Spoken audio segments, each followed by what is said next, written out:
Sunday suspense, শুধুমাত্র মির্চি 98.3-তে। মদ্যপান, ধূমপান ও মাদক সেবন স্বাস্থ্যের পক্ষে ক্ষতিকর। সানডে সাসপেন্সে আমরা বিভিন্ন ধরনের সাসপেন্সের গল্প প্রচার করে থাকি, ভূত, গোয়েন্দা, অলৌকিক ইত্যাদি। ভূতের গল্পে অনেক সময় আমরা দেখেছি সেখানে ব্ল্যাক ম্যাজিক, দেবদেবী, ঝাড়ফুঁক, তন্ত্রমন্ত্র ইত্যাদির উল্লেখ থাকে। গল্পের লেখক রোমাঞ্চকর আবহাওয়া বা প্লট তৈরির খাতিরেই এগুলো ব্যবহার করে থাকেন, কোনো রকম কুসংস্কার বা অযৌক্তিক ভীতিকে প্রশ্রয় দেবার জন্য নয়। আমরা আশা করব সানডে সাসপেন্সের শ্রোতারাও সংস্কার মুক্ত হয়ে খোলা মনে গল্প শোনার আনন্দেই এই গল্পগুলি গ্রহণ করবেন।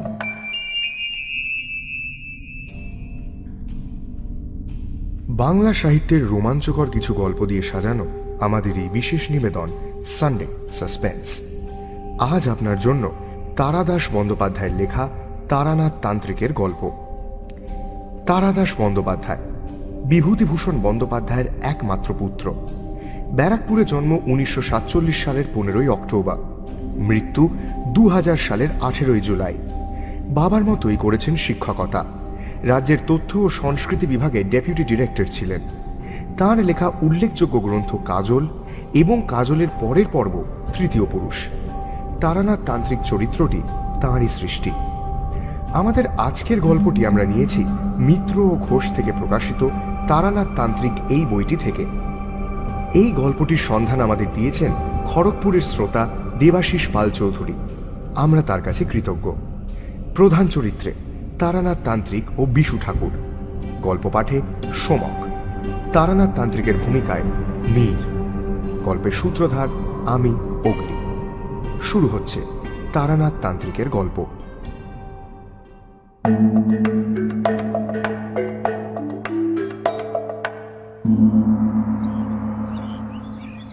পুজোর পর অফিস খুলেছে। 10-12 দিন কুড়েমি করার পর কাজে আর মন বসে না। সকালে উঠে জোর করে অফিসের জন্য তৈরি হতে হয়। এতদিনেও বেশ পোক্ত চাকরিজীবী হতে পারলাম না। আমার বিশ্বাস মানুষের জীবনটা প্রধানত অবকাশ যাপনের জন্যে, তবে অবসর সময় একটা চাকরি করলে ক্ষতি নেই। কিন্তু বর্তমান পৃথিবীর দাবি এত বেশি যে চাকরি প্রধান হয়ে উঠেছে, অবকাশটা গৌণ। অথচ মানব সভ্যতার শ্রেষ্ঠ অবদান যা, যেমন সাহিত্য, শিল্প, ভাস্কর্য, সবই তো অবকাশের ফসল।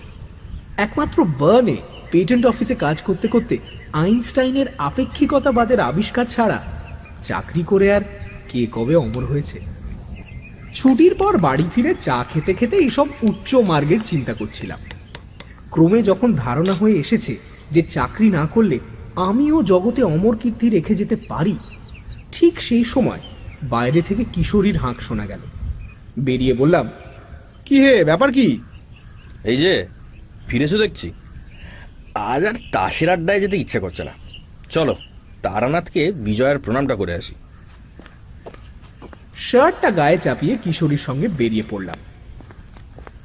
তারানাথ রাবড়ি খেতে ভালোবাসে, কিন্তু সম্প্রতি তার যা আর্থিক অবস্থা তাতে রাবড়ি খাওয়া চলে না।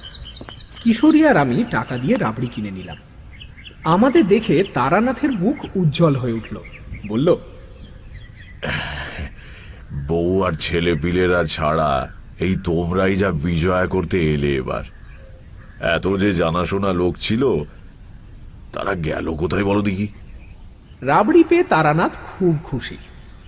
ওহ, এ তো প্রায় শেরখানেক হবেই। হ্যাঁ, অনেকদিন পর পেট ভরে রাবড়ি খাবো। আরে বসো তোমরা, চা বলে আসি। চা এলো, সঙ্গে নারকেল নাড়ু আর বাড়িতে ভাজা কুচো নিমকি। খাওয়ার পর কিশোরী পকেট থেকে অবশ্যম্ভাবী সিগারেটের প্যাকেটটি বার করল। সিগারেট ধরিয়ে তারানাথ চোখ বুজে মজ করে টান দিচ্ছে, এমন সময় কিশোরী বলল, তারানাথ, আজ বছরকার দিনটা একটা গল্প না শুনেই ফিরে যাব। তারানাথ চোখ মেলে হেসে বলল, তোমরা দুটিতে যখন এসেছো, গল্প না শুনে ফিরবে না জানি। তা কি রকম গল্প চাই? আজ আমাদের কোনো বায়না নেই, আপনি যা বলবেন। কিছুক্ষণ তারানাথ চুপ। বোধহয় মনে মনে গল্পটাকে গুছিয়ে নেবার কাজ চলছে।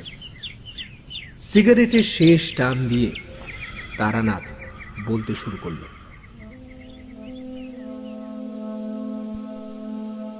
বীরভূমের একটা রেল স্টেশনের প্ল্যাটফর্মে বসে আছি। লুপ লাইনের অখ্যাত গেঁয়ো স্টেশন। সাহেবগঞ্জ লোকাল ধরে হাওড়া আসবো, তা সে ট্রেন শুনলাম 1.5 ঘন্টা লেট। কোথাও একটা খাবারের দোকানও নেই যে 1 কাপ চা খাবো। একটা বিড়ি ধরিয়ে পাইচারি করছি, দেখি প্ল্যাটফর্মের একেবারে শেষ প্রান্তে একটা ইটের পাঁজার ওপর একজন বিশাল চেহারা লোক চুপ করে বসে আছে। পোশাক খুবই সাধারণ, খাটো ধুতির ওপর একটা ফতুয়া গোছের জামা, আর পায়ে বহু পুরনো একজোড়া চটি। মাথায় অযত্ন লালিত ঝাঁকড়া চুল, কিন্তু লোকটার ওই সোজা বসবার ভঙ্গিতে আর চোখের দৃষ্টিতে এক আশ্চর্য ব্যক্তিত্বের ছাপ রয়েছে। বারবার তাকিয়ে তাকিয়ে দেখতে হয়। আমাকে অনেকক্ষণ একা কাটাতে হবে, কাজে আলাপ জমাবার উদ্দেশ্যে ইটের পাঁজার এক পাশে বসে পড়ে জিজ্ঞাসা করলাম, সাহেবগঞ্জ লোকাল ধরবেন বুঝি? আমার দিকে না তাকিয়ে এই লোকটা বলল, হ্যাঁ। তো সে ট্রেন তো শুনলাম 1.5 ঘন্টা দেরিতে আসছে। হ্যাঁ। দুবার এরকম একাক্ষরই উত্তর দেবার পর লোকটি এবার আমার দিকে তাকালো। বেশ বুদ্ধিদীপ্ত চোখে আমার আপাদ মস্তক দেখে নিয়ে বলল, গুরুর দর্শন লাভ ঘটেছে? হেসে বললাম, কি করে বুঝলেন? লোকটিও সামান্য হেসে বলল,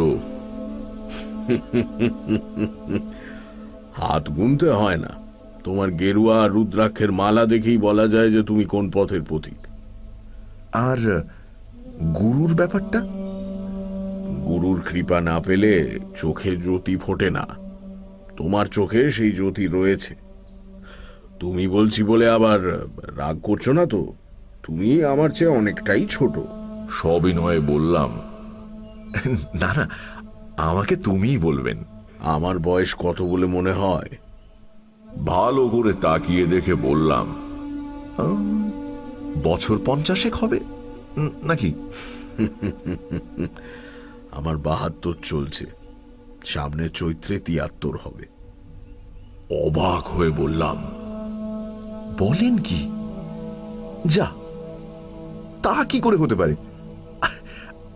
আপনার তো একটা চুলও পাকেনি দেখছি। পাকবেও না, যেদিন যাবার হবে এইভাবেই চলে যাব। আমি উঠে তার পায়ের ধুলো নিয়ে বললাম, আপনি নিশ্চয়ই সিদ্ধ পুরুষ। অনেক ভাগ্যে আপনার দেখা পেলাম। আমাকে আশীর্বাদ করবেন। লোকটি সজ্জন। আমি পায়ে হাত দিতে সংকুচিত হয়ে বললেন,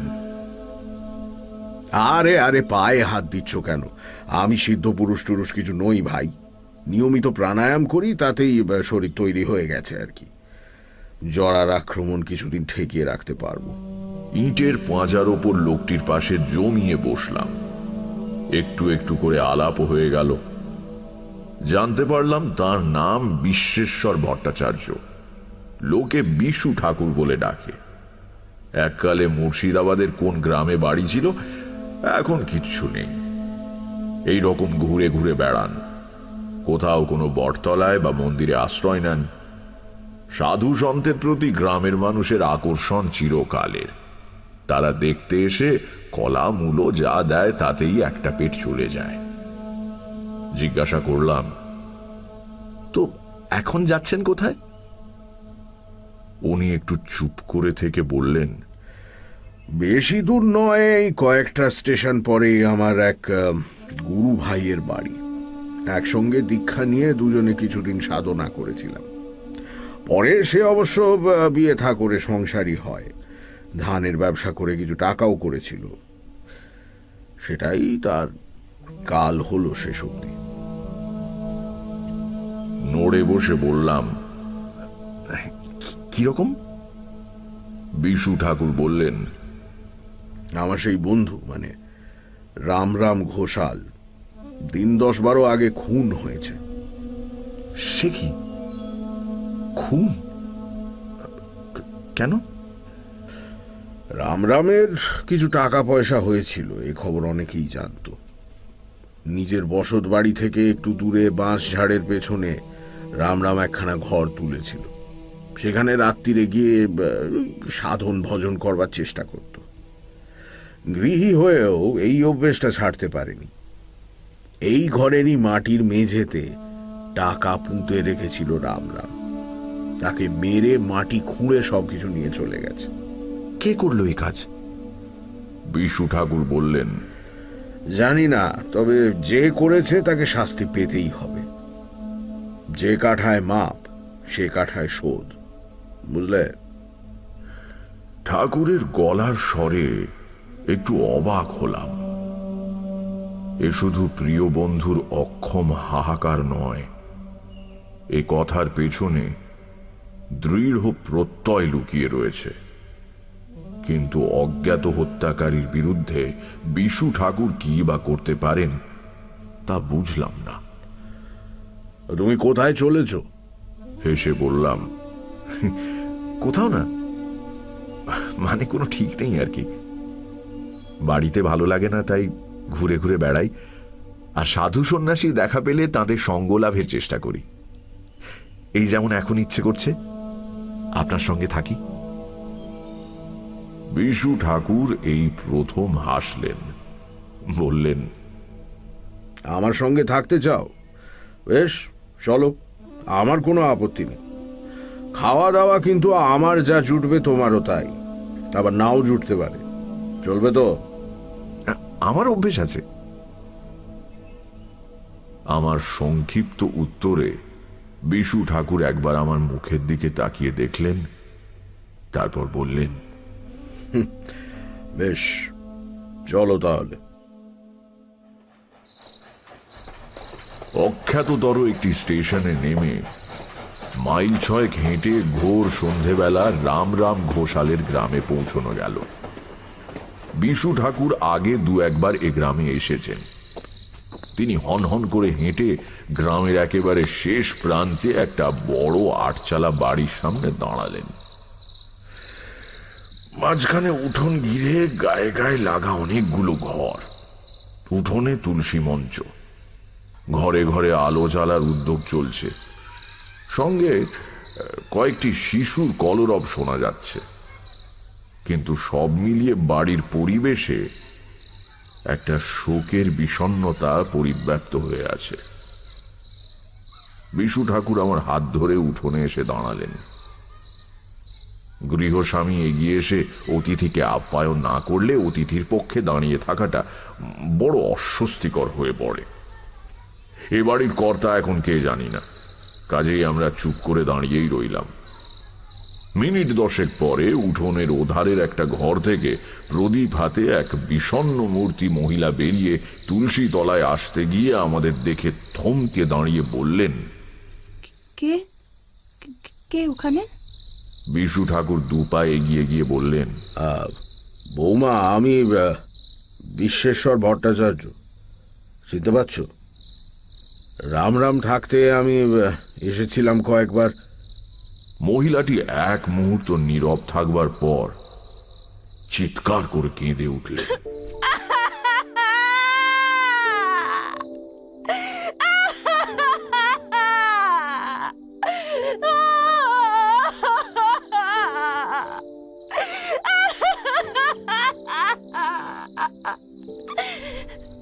তার কান্নার শব্দে চারদিকের ঘর থেকে এতক্ষণে অনেকে বেরিয়ে এলো। বেশ কিছুক্ষণ একটা মিশ্র কোলাহল চলবার পর আমরা দাওয়ায় বসবার আসন পেলাম। 1 ঘন্টা পরে বিশু ঠাকুর এসেছেন শুনে গ্রামের অনেকে জড়ো হয়েছে রামরাম ঘোষালের বাড়ি। তালপাতার চাটাইয়ে বিশু ঠাকুর বেশ সোজা হয়ে বসে আছেন। রামরামের ছোট ভাই শিবরাম চোখে জল নিয়ে হাত জোড় করে ধরা গলায় বলছে, ঠাকুরমশাই, কে কাজ করেছে জানি না, কিন্তু যেই করুক সে খুব ভুল করেছে। দাদা আমার শিবতুল্য মানুষ ছিলেন, ব্যবসা করতেন বটে, কিন্তু টাকা কড়ির ওপর কোনো লোভ ছিল না। কত লোকের পাওনা ছেড়ে দিয়েছেন, কত লোকের কন্যাদায় উদ্ধার করেছেন। এই অঞ্চলের সবাই জানতো বিপদে পড়ে রাম ঠাকুরের কাছে গেলে খালি হাতে ফিরতে হবে না। এত পয়সা উপার্জন করতেন, কিন্তু নিজে পড়তেন একটা খাটো ধুতি। সারাদিনের শেষে খেতেন এক মুঠো আতপ চাল সেদ্ধ। আমার বিশ্বাস হত্যাকারী চাইলে দাদা টাকা পয়সা সব বের করে দিতেন, খুন করবার দরকার হতো না। সবই ভাগ্য, সবই ভাগ্য। বিশু ঠাকুর জিজ্ঞেস করলেন, ও, পুলিশ কি বলছে? শিবরাম উত্তর দেবার আগেই ভিড়ের মধ্যে থেকে একজনকে বলে উঠল, পুলিশ বরাবর যা বলে, খুনের পরদিন সকালে খবর দেওয়া হয়েছে, পুলিশ এসেছে বিকেলে। কি ঝামেলা ভাবুন তো। আমার দারোগা বলে দিয়েছিল পুলিশ পৌঁছানোর আগে যেন মৃতদেহ সৎকার না করা হয়। সেই দেহ নিয়ে পরদিন রাত 12টা অবধি সবাই বসে। এদিকে পুলিশের কি হম্বিতম্বি, পারলে গ্রাম শুদ্ধ লোককে ফাঁসে কাটে তুলে দেয়। তারপর পুলিশও চলে গেল, সব কিছু মিটে গেল। খুনে আর কোথায় ধরা পড়েছে? বিশু ঠাকুর বিষণ্ণতা মাখানো গলায় বললেন, ঠিকই, পুলিশের অপদার্থতা আর কারোর জানতে বাকি নেই। খুনিকে তারা ধরতে পারবে বলে আমার বিশ্বাসও হয় না। রাম রাম এমন বেঘরে মারা যাবে স্বপ্নেও ভাবিনি। না, এ খুনের কিনারা কিছু হবে না। আমি একটু অবাক হয়ে বিশু ঠাকুরের মুখের দিকে তাকালাম। এই আজই কয়েক ঘন্টা আগে উনি জোর দিয়ে বলেছেন খুনিরা শাস্তি পাবেই, আবার এখন বলছেন হত্যার কিনারা হবে না। ব্যাপারটা কি?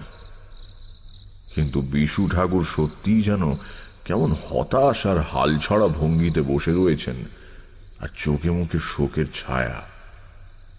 আসলে আসলে বন্ধুর মৃত্যুতে বুড়ো মানুষ হয়তো রেগে গিয়ে ওসব কথা তখন বলেছিলেন। সত্যিই তো, কি করে আর এখন ধরা যাবে হত্যাকারীকে?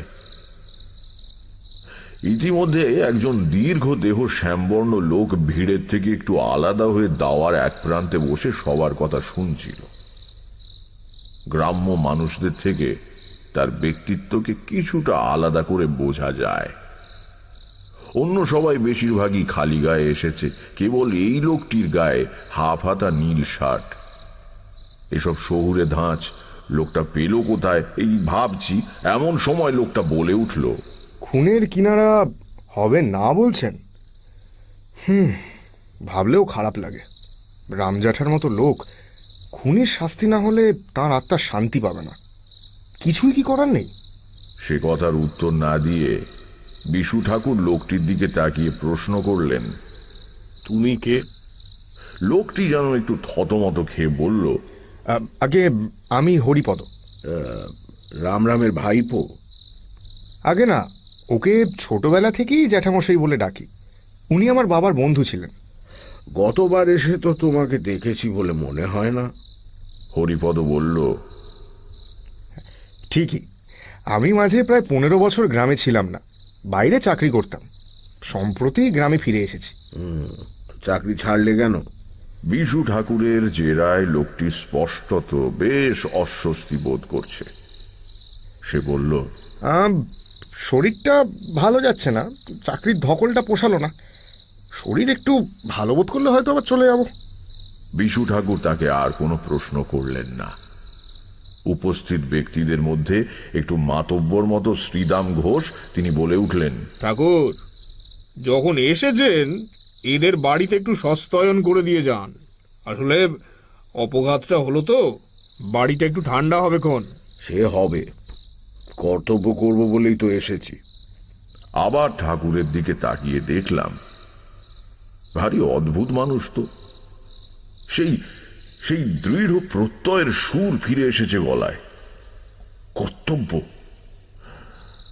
কি কর্তব্যের কথা উনি বলছেন।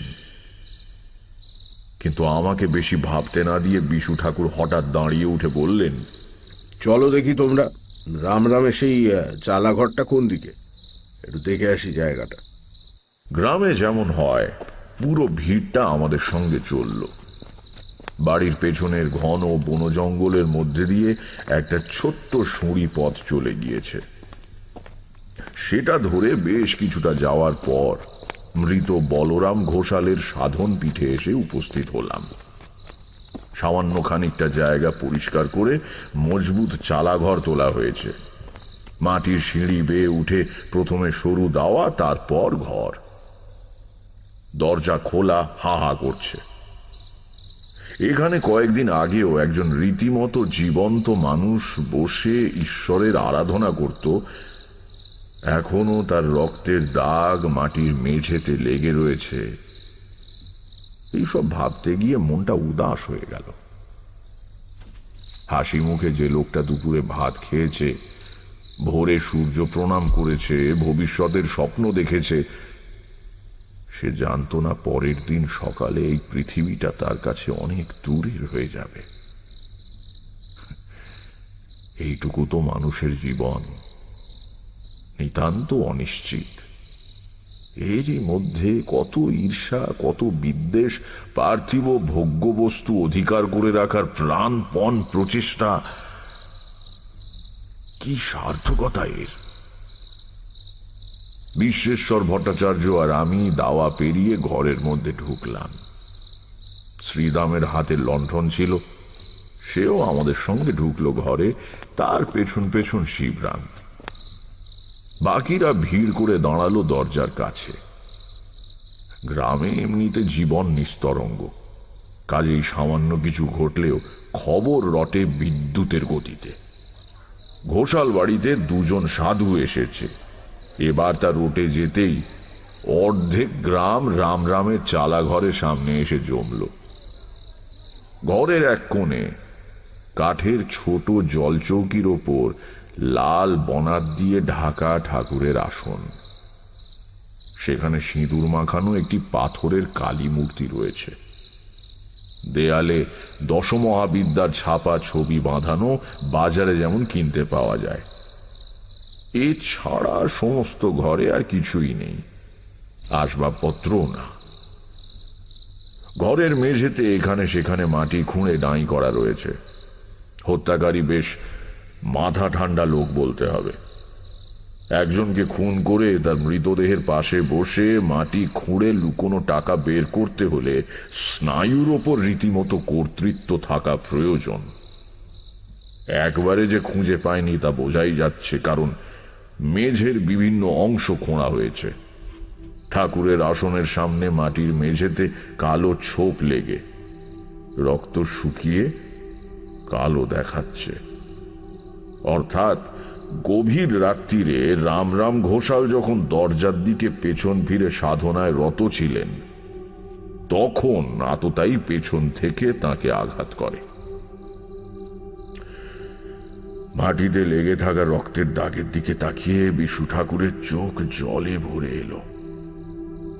ধরা গলায় তিনি বললেন, রাম রাম, তুই আমাদের চেয়ে অনেক বড় ছিলি। আমি তো সংসার ছেড়ে বিভাগী হয়ে বেড়াই, তুই তুই গৃহী হয়েও সাধনা ছাড়িসনি। অনেক অনেক মহৎ ছিলি তুই। তারপর কেমন একটা দৃষ্টিতে ঘরের অন্ধকার একটা কোণের দিকে তাকিয়ে ফিস ফিস করে বললেন, আমি আমি এসে গিয়েছি, কাজ সেরেই ফিরব। তুই তুই ভাবিস না। এমন দৃঢ়তার সঙ্গে বিশু ঠাকুর কথাগুলো বললেন যেন ঘরের ওই শূন্য অন্ধকার কোণে তিনি এক অশরীরী উপস্থিতিকে প্রত্যক্ষ করছেন। আমার সমস্ত শরীরে কাঁটা দিল। শ্রীদাম আর শিবরামও দেখি কেমন ভাবে তার দিকে তাকাচ্ছে, পাগল ভাবছে কিনা কে জানে। বিশু ঠাকুর বললেন, চলো তারানাথ, বাইরে যাই। ঘর থেকে বেরিয়ে আমরা দাওয়ায় বসলাম। গ্রামবাসীরা চারদিকে ঘিরে রইল। আমি শ্রীরামকে বললাম, ঘোষাল মশাইয়ের সাহস ছিল বলতে হবে। এমন নির্জন জায়গায় জঙ্গলের মধ্যে রাত্রিরে একা থাকতেন, সাধারণ লোক হলে পারত না। আগে হ্যাঁ, তবে সাধক মানুষ তো কিচ্ছু পরোয়া করতেন না। হ্যাঁ। শিবরাম বলল, দাদার সঙ্গে কেতু থাকতো, দাদার আদরের কুকুরটা। কিন্তু দাদার মৃত্যুর পর থেকে ওকেও কোথাও দেখতে পাচ্ছি না। হ্যাঁ, কোথায় যে গেল কুকুরটা। হঠাৎ দেখলাম বিশু ঠাকুর সোজা হয়ে বসেছেন, চোখে বুদ্ধি মেশানো খরদৃষ্টি। বললেন, কেতু কি দেশি কুকুর? আজ্ঞে, বিলিতি কুকুর আর এই গ্রামে কোথা থেকে পাচ্ছি বলুন? তবে দেশি কুকুর বলে ওকে কেউ অবহেলা করতে সাহস পেত না। এই বিশাল চেহারা কেতুর, সিংহের মতো থাবা, ভারী গলায় তার গর্জন শুনলে অচেনা লোকে নাড়ি ছেড়ে যেত। বাড়ির কাছে কারো আসার উপায় ছিল না, বাঘের মতো কুকুর ঠাকুরমশাই। দাদার পেছন পেছন ঘুরতো সারাদিন। দাদা রাত্রিরে এখানে এলে কেতু দরজার কাছে চুপটি করে এসে বসে থাকতো। তাকে আর দেখতে পাওয়া যাচ্ছে না বলছো? না ঠাকুরমশাই, দাদা মারা যেতে কোথাও চলে গিয়েছে হয়তো। জন্তু জানোয়াররা সব বুঝতে পারে তো। বিশু ঠাকুর যেন বিষয়টা ঝেড়ে ফেলার মতো করে শিবরামকে বললেন, তা হবে হয়তো, যাকগে সে কথা। আমরা কিন্তু আজ রাত্রিটা এখানেই থাকবো, বুঝলে? শিবরাম অবাক হয়ে বলল, এখানে কি করে থাকবেন? পাড়া থেকে এতটা দূরে বনের মধ্যে। আমাদের কোনো অসুবিধা হবে না, শুধু কিছুটা দুধ দিয়ে যেও আর এক বোঝা শুকনো কাঠ, ধুনি জ্বালাবো। শিবরাম বলল, আমি গিয়েই কাঠ আর দুধ পাঠিয়ে দিচ্ছি। যদি বলেন চাল ডালার নতুন হাঁড়িও দিচ্ছি, বরং দুটো ভাত ফুটিয়ে নিয়ে। বিশু ঠাকুর দৃঢ় গলায় বললেন, প্রয়োজন হবে না, আমি রাত্রিরে দুধ ছাড়া কিছু খাই না। ঠিক আছে, পাঠিয়ে দিচ্ছি ঠাকুরমশাই। তবে আজ আমাদের বাড়িতে থাকলেই ভালো করতেন। আমার এরকম বাইরে থেকেই অভ্যেস, কারণ বাড়িতে থাকলে ঘুমোতে পারবো না। তাছাড়া ভয় কি? এখান থেকে চেঁচিয়ে ডাকলে তো তোমরা শুনতে পাবে, তাই না? আগে হ্যাঁ। তবে ঠিকই আছে, কাল আমরা চলে যাব। একটা রাত এখানেই কেটে যাবে। যার সঙ্গে এত বন্ধুত্ব, যাকে নিয়ে সম্পর্ক, সেই যখন রইল না। তারপর একটা দীর্ঘ নিঃশ্বাস ছেড়ে বিশু ঠাকুর বললেন, না, আর মায়া বাড়াবো না। ঠাকুরের গলাটা যেন বড়ই অভিনয় অভিনয় ঠেকল। এত দীর্ঘশ্বাস ফেলে হাহুতাশ করবার লোক উনি নন। কি ব্যাপার বুঝতে না পেরে আমি চুপ করে রইলাম। বিশু ঠাকুর আবার বললেন, সত্যি মানুষের কি কপাল! টাকা পয়সা তো মেঝে খুঁড়ে নিয়ে গেলই, গ্রামের কালী মন্দিরটাও আর হলো না। ভিড়ের মধ্যে সামান্য গুঞ্জন চলছিল, হঠাৎ সেটা থেমে গেল। সবাই নতুন কথা শুনে বিশু ঠাকুরের মুখের দিকে তাকিয়ে আছে। শ্রীরাম ঘোষ বলল, আগে ঠাকুরমশাই, এই কালী মন্দিরের কথাটা কি বললেন? ঠিক তো বুঝতে পারলাম না। কেন, তোমরা জানো না? রাম ঠিক করেছিল গ্রামে বিরাট কালী মন্দির প্রতিষ্ঠা করবে। স্বপ্নে আদেশ পেয়েছিল নাকি দেবীর কাছ থেকে। এজন্য কিছু সোনা কিনে জমিয়ে রেখেছিল বেচারা। সে সব তো হত্যাকারী নিয়ে গেল। শিবরাম অবাক হয়ে বলল, দাদা সোনা কিনে জমিয়ে রেখেছিল? বলেন কি ঠাকুরমশাই? কই, আমরা তো কিছু জানতাম না। জানবে কি করে? গোপনে করছিল তো কাজটা। মন্দির প্রতিষ্ঠা হলে দেখতেই পেতে। গতবার যখন আসি, আমাকে এক মুঠো পাকা সোনার গিনি দেখিয়েছিল। এই কবছর না জানি আর কত গিনি জমেছিল। সবই পরের ভাগে চলে গেল। মন্দিরটা হলে তোমাদেরই থাকতো। মেঝে খোঁড়ার কথা শুনেই বুঝেছি হত্যাকারী আর কিছু রেখে যায়নি। ভিড়টা আস্তে আস্তে পাতলা হয়ে এলো। এত বড় খবরটা বাড়ি গিয়ে সবাইকে জানাতে হবে তো। শিবরামও শেষ পর্যন্ত আমাদের প্রণাম করে উঠে পড়ল। লণ্ঠনটা রইল ঠাকুরমশাই, তেল ভরা আছে। হঠাৎ পেছন থেকে বিশু ঠাকুর তাকে ডাকলেন।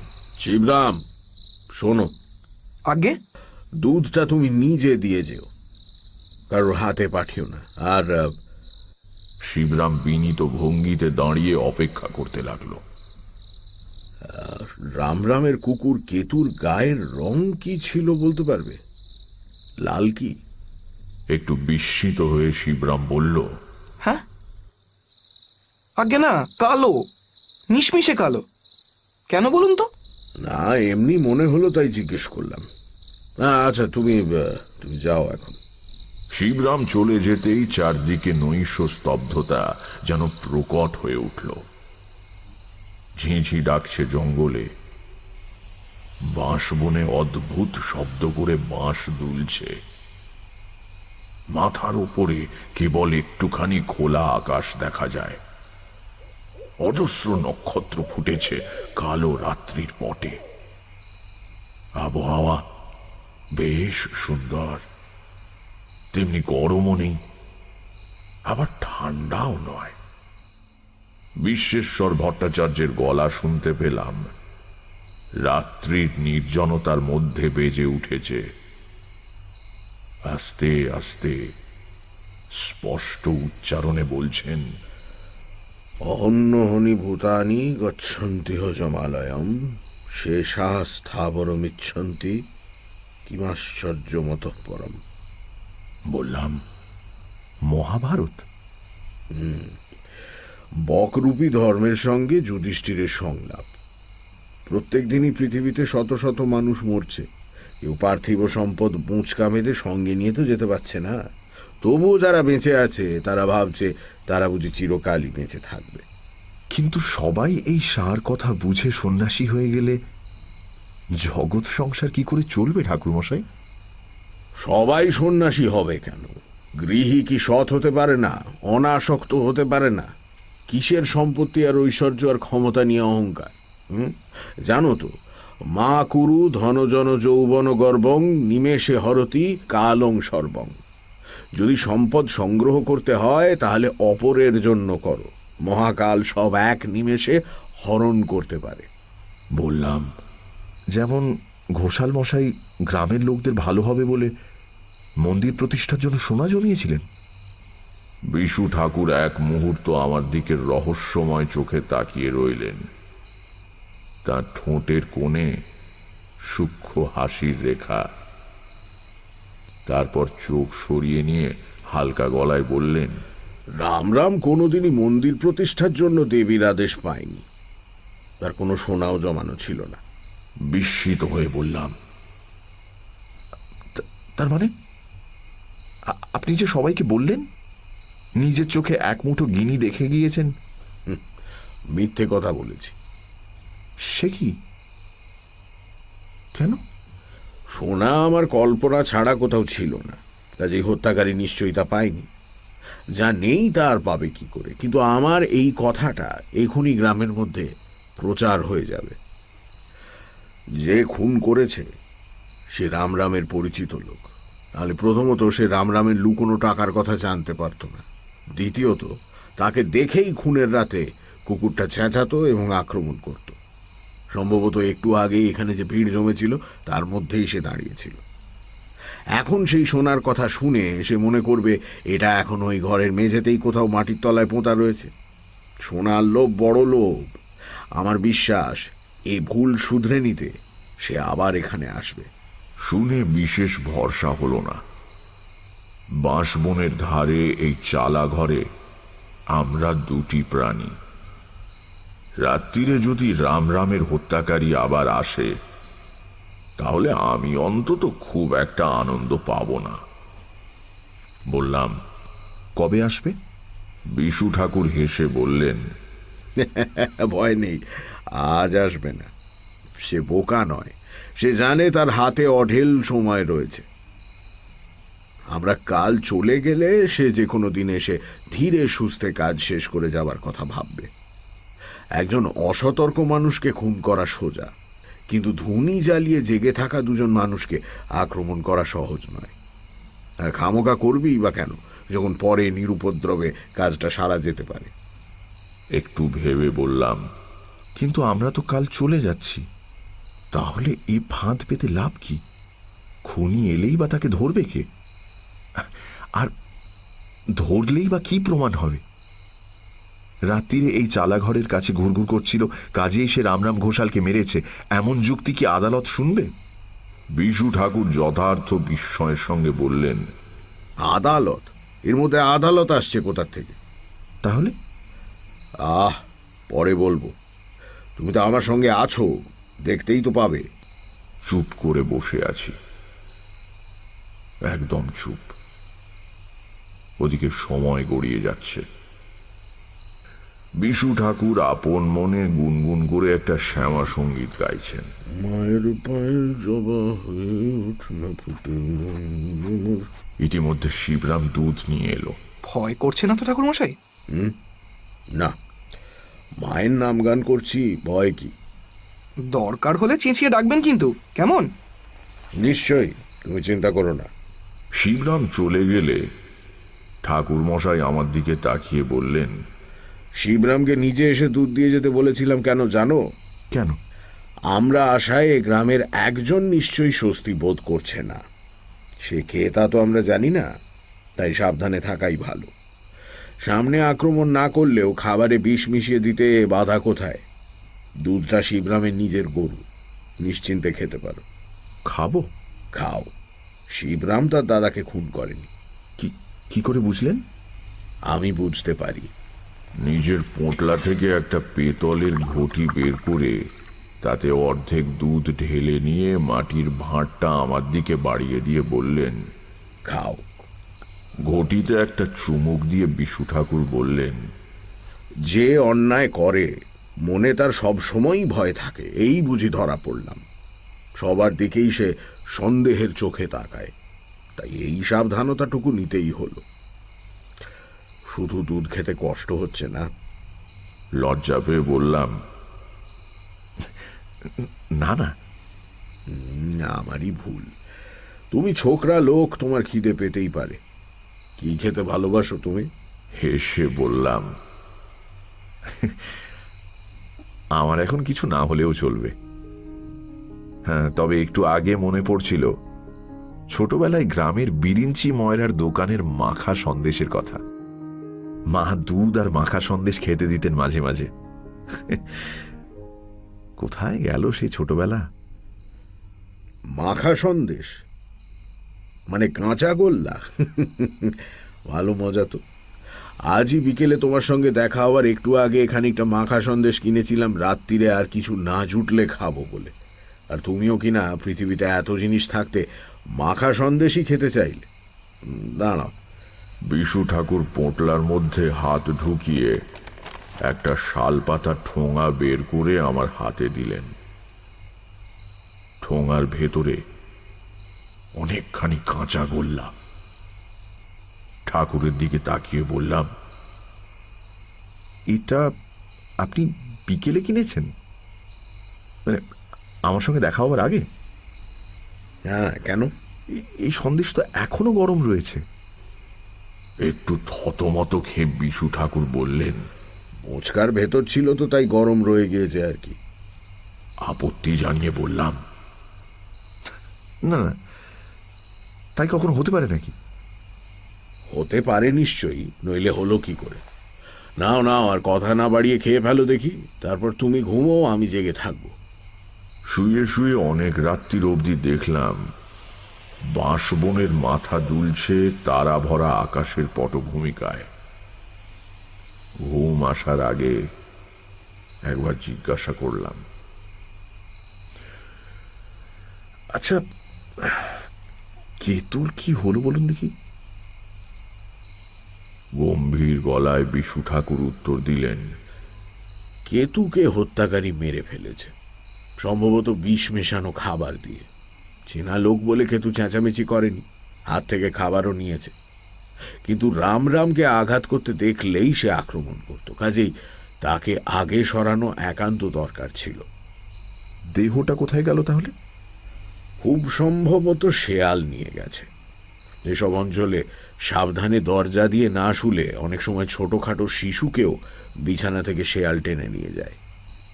আবার শুয়ে আকাশের দিকে তাকিয়ে আছি, ঘুম আসে না, ঘুম আসে না। হঠাৎ আরেকটা প্রশ্ন মাথায় আসতে জিজ্ঞাসা করলাম, আচ্ছা, আপনি কেতুর গায়ের রঙের কথা জিজ্ঞেস করলেন কেন? এটা আমি কিন্তু বুঝতে পারিনি। চটে গিয়ে বিশু ঠাকুর বললেন, বেশ করেছি, জিজ্ঞেস করেছি। কেবল প্রশ্ন করে, ঘুমও না কেন বাপু? কোন ব্যাপারটাই বা এ অবধি তুমি বুঝতে পেরেছ? ঠাকুরকে আর না ঘাঁটিয়ে বিনা বাক্য ব্যয় পাশ ফিরে শুয়ে কিছুক্ষণ বাদে ঘুমিয়ে পড়লাম। সারা রাত স্বপ্ন দেখলাম কেতু ল্যাজ নাড়তে নাড়তে বিশু ঠাকুরের হাত থেকে মাখা সন্দেশ খাচ্ছে। পরের দিন সকালে আমরা শিবরামের কাছে বিদায় নিয়ে চলে এলাম। সে আমাদের কয়েকটা দিন তার বাড়িতে আতিথ্য গ্রহণের জন্য খুব অনুরোধ করেছিল, কিন্তু বিশু ঠাকুর রাজি হলেন না। তার নাকি কাজে আজই শিউরি রওনা হতে হবে, থাকার কোনো উপায়ই নেই, পরে বরঞ্চ কখনো, ইত্যাদি ইত্যাদি। শিবরাম, শ্রীদাম ঘোষ ইত্যাদি অনেকেই গ্রামের সীমানা পর্যন্ত আমাদের এগিয়ে দিয়ে গেল। স্টেশনের কাছে একটা নির্জন জায়গায় এসে বিশু ঠাকুর দাঁড়িয়ে পড়লেন।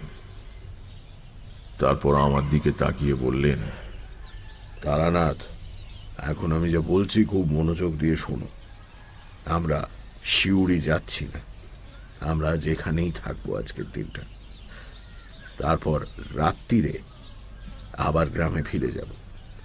অবাক হয়ে বললাম, তার মানে? মানে এই যে আমরা চলে গিয়েছি মনে করে রামরামের খুনি আজ রাত্রিরেই আমাদের পেতে আসা ফাঁদে পা দেবে। অত সোনা মাটির তলায় পড়ে আছে জেনে সে শান্তিতে ঘুমোতে পারবে না। মানুষের চরিত্র যতদূর বুঝেছি তাতে আমার দৃঢ় বিশ্বাস আর দেরি না করে আজ রাতেই সে আসবে।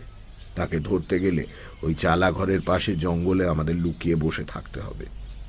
কিন্তু এই কাজ কি আমাদের দুজনের দ্বারা সম্ভব? খুনির হাতে তো অস্ত্র থাকতে পারে। তাছাড়া আগে যা বলেছিলাম, কাউকে ধরলেও সেই যে খুন করেছে তা প্রমাণ করা যাবে না। ধরবার সময় দু একজন সাক্ষীও তো থাকা ভালো। সব ব্যবস্থা হয়েছে।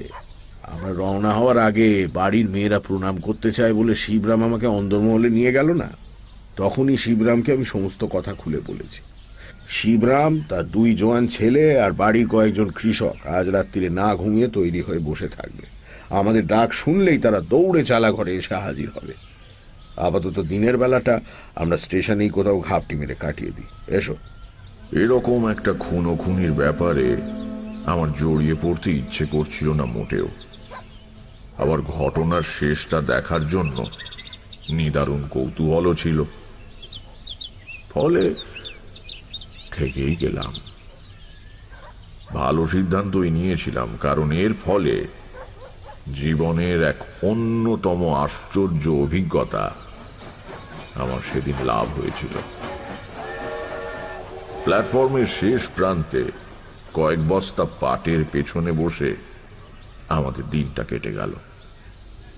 সন্ধে নামতে বিশু ঠাকুর উঠে গিয়ে স্টেশনের বাইরের মুদিখানা থেকে কিছু চিড়ে আর গুড় কিনে এনে আমাকে দিলেন। নাও, তোমার আর রামরামের বাড়ি হয়ে যাবার কোনো দরকার নেই, গ্রামের লোকে দেখে ফেলবে। একেবারে সোজা ওই চালা ঘরের পূব দিকে আশশেওড়ার ঝোপের পেছনে বসে থাকো। ভয় নেই, আমি সময় মতো পৌঁছে যাব। সে কি, আপনি আমার সঙ্গে যাবেন না? না, দুজনে একসঙ্গে গেলেই লোকের নজরে পড়বার সম্ভাবনা।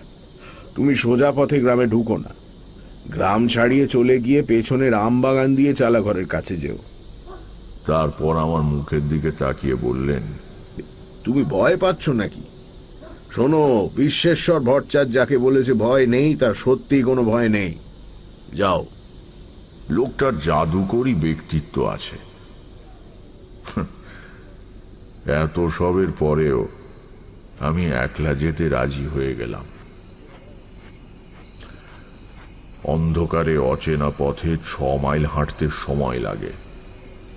রামরাম ঘোষালের চালাঘরের পূব দিকে আশ শেওড়ার ঘন ঝোপের পেছনে যখন গুছিয়ে বসলাম, ততক্ষণে বেশ রাত হয়েছে।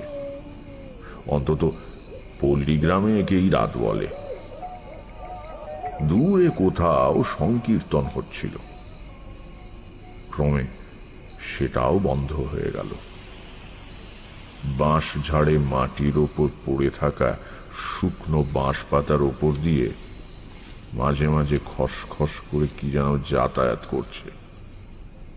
তাছাড়া আর কোথাও কোনো শব্দ নেই। চুপ করে বসে আছি, কিন্তু কিচ্ছু না করেই বা কতক্ষণ বসে থাকা যায়? রাত কত হলো কে জানে। আর পিসু ঠাকুরই বা আসছেন না কেন? আমাকে এরকম বিপদের মুখে ঠেলে দিয়ে তার কি এত দেরি করা উচিত হচ্ছে? মশাও কামড়াচ্ছে বেশ, কিন্তু পাছে শব্দ হয় সেই ভয় চাপড় দিয়ে মশা মারতে পারছি না। হাত নেড়ে নেড়ে দাঁড়াচ্ছি, সঙ্গে নিজের উপর বেশ রাগও হচ্ছে। জীবনে অনেক কিছু করেছি বটে, কিন্তু কখনো একজন অচেনা হত্যাকারীকে ধরবো বলে রাত্রির বেলা সাপ খোপের ভয় উপেক্ষা করে মশার কামড়ে অতিষ্ঠ হয়ে ঝোপের আড়ালে বসে থাকিনি অন্তত। এইভাবে বহুক্ষণ কেটে যাওয়ার পর আমার সত্যি খুব ভয় করতে লাগলো। ব্যাপার কি? স্টেশন থেকে 6 মাইল পথ হেঁটে আসতে যতক্ষণই লাগুক, তাতে এত দেরি তো হতে পারে না। বিশু ঠাকুরের কি হলো? আমার কাছে কড়ি না থাকলেও আন্দাজ করতে পারছি রাত অনেক হয়েছে। একা এইভাবে বসে থাকা বিপজ্জনকও বটে। উঠে শিবরামের বাড়ির দিকে চলে যাব কি? কিন্তু ধরা যাক আমিও উঠলাম, আর ওদিক থেকে রামরাম ঘোষালের হত্যাকারী এসে হাজির হলো, সেটাই বা কি এমন সুখকর ব্যাপার হবে? না, তার চেয়ে চুপ করে বরং এভাবে বসে থাকাটাই ভালো। যদি বিশু ঠাকুর না আসেন, অথচ রামরামের হত্যাকারী এসে উপস্থিত হয়, তাহলে সে সমস্তটা ঘরের মেঝে থেকে উঠোন অবধি খুঁড়ে ফেললেও আমি চেঁচাবো না। তখনও জানি না আমার জীবনের এক আশ্চর্য অভিজ্ঞতার মুহূর্ত কতটা কাছে এসে গিয়েছে।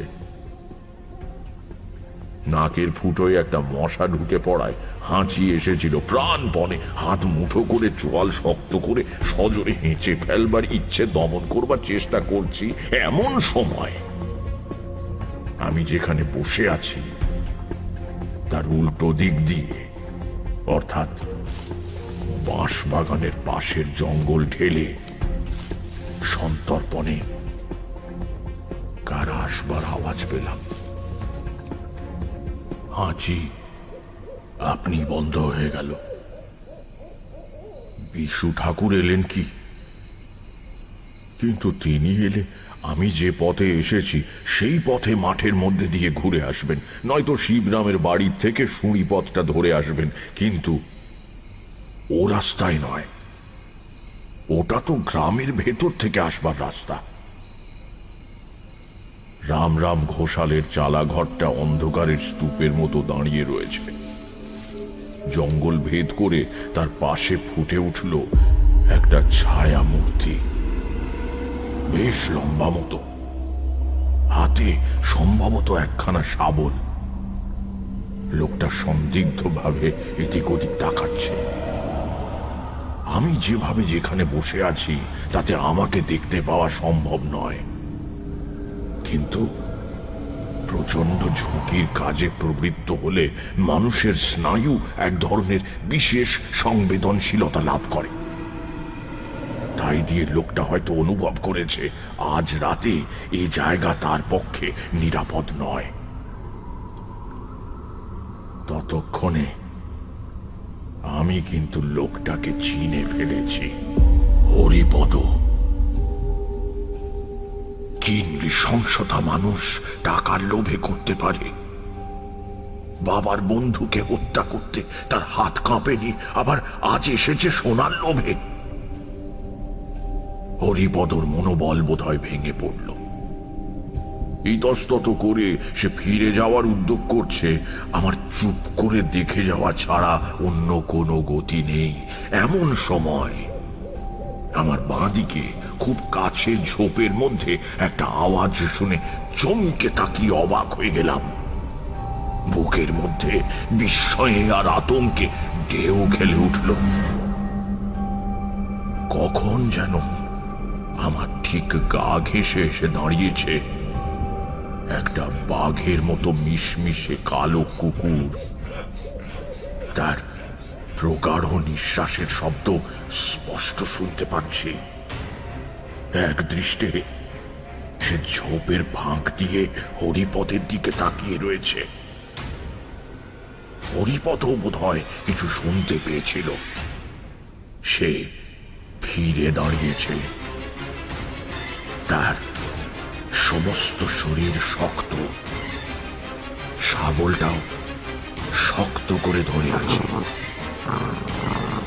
একটা গম্ভীর গর্জন করে কুকুরটা লাফিয়ে গিয়ে হরিপদর সামনে খোলা উঠোনে পড়ল। একবার সেদিকে তাকিয়েই মহা আতঙ্কে তীব্র আর্তনাদ করে উঠল হরিপদ। আমি এমন রক্ত জমানো ভয়ের আর্তনাদ আর কখনো শুনিনি। সঙ্গে সঙ্গে হরিপদ হাতের শাবলটা সজোরে ছুঁড়ে দিল কুকুরটার দিকে। ভারী লোহার শাবল ডান পায়ের থাবায় এসে লাগতেই কুকুরটা আর একবার তীব্র গর্জন করে হরিপদের উপর লাফিয়ে পড়ল। শনিপথের দিকে কাদের গলার আওয়াজ শোনা যাচ্ছে। বেশ অনেকগুলো মানুষের কণ্ঠ। এতক্ষণে কি এলেন বিশু ঠাকুর? আমি ততক্ষণে উত্তেজনায় আড়াল ছেড়ে বেরিয়ে এসেছি। কেন যেন বুঝতে পেরে গিয়েছি হরিপদকে আর ভয় করবার কোনো কারণ নেই। শিবরামের গলা শোনা যাচ্ছে। ভয় নেই ঠাকুর মশাই, এই যে আমরা এসে গেছি সবাই। এদিকে উঠোনে মাটিতে পড়ে দু হাত দিয়ে আত্মরক্ষার ব্যর্থ চেষ্টা করছে হরিপদ। কি এক অপার্থিব আতঙ্ক দেখে যেন তার নিজের পেশির ওপর সব কর্তৃত্ব চলে গিয়েছে। তার বুকের ওপর শরীরের ঊর্ধ্বাংশ চাপিয়ে দিয়ে গলায় দাঁত বসাবার সুযোগ খুঁজছে কুকুরটা। ডান থাবা দিয়ে ঝরঝর করে রক্ত পড়ছে, সেদিকে তার কোনো ভ্রুক্ষেপ নেই। আমার পাশে লোকজন নিয়ে পৌঁছে গিয়েছে শিবরাম। গ্রামের আরো লোকজন ছুটে আসছে, তাদেরও গলার শব্দ শুনতে পাচ্ছি। কুকুরটার দিকে একবার তাকিয়েই শিবরাম চিৎকার করে উঠল, কেতু, তুই তুই কোথা থেকে এলি? কেতু ততক্ষণে হরিপদর টুটি কামড়ে ধরেছে। হরিপদর দুহাত অবশ হয়ে এলিয়ে পড়েছে দুদিকে। কেবল পা দুটো পর্যায়ক্রমে মৃত্যু বিক্ষেপে সামনে পেছনে নড়ে অদৃশ্য কি একটা বস্তু যেন ঠেলে দূর করে দেবার চেষ্টা করছে। শ্রীরাম ঘোষ সহ গ্রামের আরো অনেকে এসে পড়ে বিস্ফারিত চোখে উঠোনের ভয়াবহ দৃশ্যের দিকে তাকিয়ে আছে। শিবরাম বলল, কিন্তু লোকটাকে হরিপদ না? বললাম,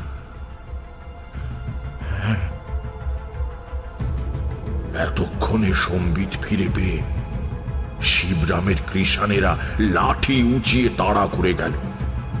কেতু সরে গিয়ে মুখ তুলে তাকালো একবার। তার কষ বেয়ে গড়াচ্ছে তাজা রক্ত।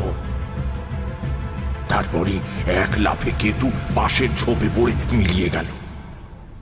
শোনা গেল শুকনো বাঁশ পাতার উপর তার পায়ের শব্দ দূরে মিলিয়ে যাচ্ছে। কৃষানেরা যখন ধরাধরি করে হরিপদর দেহ রামরাম ঘোষালের চালা ঘরের দাওয়াই এনে রাখল, তখন সেই দেহে আর প্রাণ নেই। শিবরাম বলল, শেষে হরিপদ এই কাজ করলো? ছি ছি ছি ছি ছি, দাদা ওকে নিজের ছেলের মতো ভালোবাসতেন। আমি জিজ্ঞাসা করলাম, ঠাকুর মশাই কোথায়? তিনি তো আপনার সঙ্গেই ছিলেন, আপনার সঙ্গেই থাকবার কথা। আপনি জানেন না? কিন্তু কেতু এলো কোথা থেকে? উত্তরটা পেলাম বিশু ঠাকুরের সঙ্গে দেখা হবার পর। তিনি পরম প্রশান্ত মুখে প্ল্যাটফর্মের চায়ের দোকানে বসে গরম চা খাচ্ছিলেন। আমাকে দেখে বললেন, এই যে তারানাথ, এসো, চা খাবে? আমার আর কালকে যাওয়া হলো না, বুঝলে। তুমি চলে যাবার পর বললে বিশ্বাস করবে না, ঘুমিয়ে পড়েছিলাম। এক ঘুমে রাত কাবা, জেগে দেখি ভোর হয়ে এসেছে। ভাবলাম আর এতটা পথ হেঁটে কি হবে, তুমি নিশ্চয়ই এসে পড়বে সকালে। তা কি হলো বলো রাত্রিরে? খামোকা জাগতে হলো তো? নিতান্ত গা জ্বালা করা সত্ত্বেও সমস্ত ঘটনা তাকে বললাম। তার বিশেষ কোনো ভাব পরিবর্তন হলো বলে তো মনে হলো না। চায়ের শেষ চুমুক দিয়ে পেয়ালা নামিয়ে রাখতে রাখতে বললেন, আচ্ছা, শেষ অবধি হরিপদর এই কাজ? এটা একেবারে নরাধম। ঠিক শাস্তি পেয়েছে। আপনি বলেছিলেন কেতু মারা গেছে। ভুল বলেছিলাম, বেঁচে আছে তো দেখাই যাচ্ছে। যাকে ট্রেনের প্রথম ঘন্টা পড়েছে, টিকিট কাটকে যাও। একটু চুপ করে থেকে বললাম, আমি আপনার সঙ্গে আর যাব না। কোথায় যাবে তবে? কলকাতার দিকে যাব, কাজ আছে। বিশু ঠাকুর হেসে বললেন, বেশ, তাই যেও। আমাকে ট্রেনে তুলে দাও অন্তত, তোমার গাড়ির তো দেরি আছে। গাড়িতে তুলতে গিয়ে খেয়াল করলাম বিশু ঠাকুর খোঁড়াচ্ছেন। ডান পায়ের পাতায় ন্যাকড়ার পট্টি বাঁধা। আমার বুকের ভেতরটা হিম হয়ে এলো। বললাম, এ কি, আপনার পায়ে কি হয়েছে? কাল বিকেলেও তো দেখিনি। বিশু ঠাকুর বললেন, ও কিছু না, প্ল্যাটফর্মের বেড়া পার হতে গিয়ে কাঁটা তারে লেগে কেটে গিয়েছে। আমি এক দৃষ্টে বিশু ঠাকুরের ডান পায়ের পট্টির দিকে তাকিয়ে আছি। হরিপদর সেই আর্তনাদ, শাবল ছুঁড়ে মারা, কেতুর ডান পায়ের রক্তের ধারা। তবে কি ট্রেন ছেড়ে দিল। জানলা দিয়ে মুখ বাড়িয়ে বিশু ঠাকুর হাসি হাসি মুখে আমার দিকে তাকিয়ে আছেন। সেই শেষ, আর কখনো তাকে দেখিনি।